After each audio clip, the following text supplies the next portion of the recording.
Andre hung his naked ladies on our tree and was very proud of his work. Andre, Ron and Eli had a tradition. They'd skip school every Wednesday to hang out at the Zula. So, naturally, I'd start skipping Wednesdays as well to join them. And for a while, it was great. We'd play cards, discuss 5th grade politics, and prank call our neighbours. Until one day, Andre just had to do a stupid. You see, when little horny Andre picked up those naked damsels from the street, he also picked up a business card, an escort service card. One Wednesday morning, Andre decided we just had to prank the poor hooker. Eli, whose role was to be the clique's official dumbass, instantly agreed it was a good idea. Ron and I, however, were a bit more skeptical of Andre's seemingly harmless rules. But you know how well peer pressure works on 10-year-olds. Andre calls the number and puts it on speaker. It rang and rang until someone answered. A man who I can only imagine was the girl's pimp. The man told Andre he sounded like a big boy in an incredibly creepy way. Mind you, Andre did have somewhat of a deep voice in comparison to normal 10-year-olds. So when Andre, the beautiful idiot, decided to pretend to buy a hooker, the guy on the phone had no objections. Andre proceeded to give him the closest fucking address to our Zula and an exact description of how it looks. As soon as the call ended, Ron flipped out at Andre and left. Eli and Andre were super pleased with their prank, and I just sat there on the cum-stained sofa, wondering what the fuck we just did, and is that hooker seriously going to arrive? Andre and Eli were sure that the man got their joke.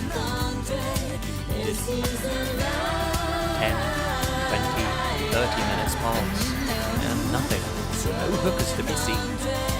We all laugh about our biggest achievement yet, and completely forget about the "what a big voice you have" man. I think it was an hour later, we saw a black van pull over the street next to our Zula speed, the address which Andre gave. Andre and Eli ignore my concerns regarding the inconspicuous van, and so I'm the only one watching it. It went up and down the street, as if it was trying to see if there's any way for it to drive into the field. Impossible, since it's kind of locked between 2 apartment complexes and a cliff. It then pulls over again at the original spot. At this point, you'd expect a woman to come in.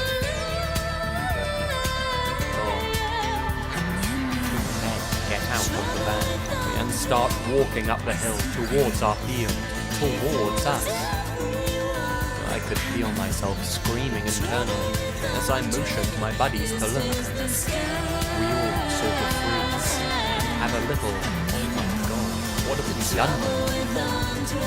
One of the men yells, "Big boy, I need to ask you something." We practically leave a cloud of dust getting the fuck out of there. We ran up the grassy hill, which gets quite steep as you approach the peak, when Eli falls and scabs his knee. We didn't notice him falling because he didn't make a sound, and by the time we saw him, we were too far, and even more terrified as the men were approaching him and us fast. So we left him like the cowardly 10-year-olds we were, just kept running. We reached another bunker area in the upper street. It is Israel. Bunkers and shelters are everywhere. We hid in one of those 4 concrete shelter buildings, designed like big old boxes. We gently closed the metal door, sat in the farthest, darkest corner, and waited. We could hear the men searching the other shelters, and at this point, we're pretty sure we're going to be found.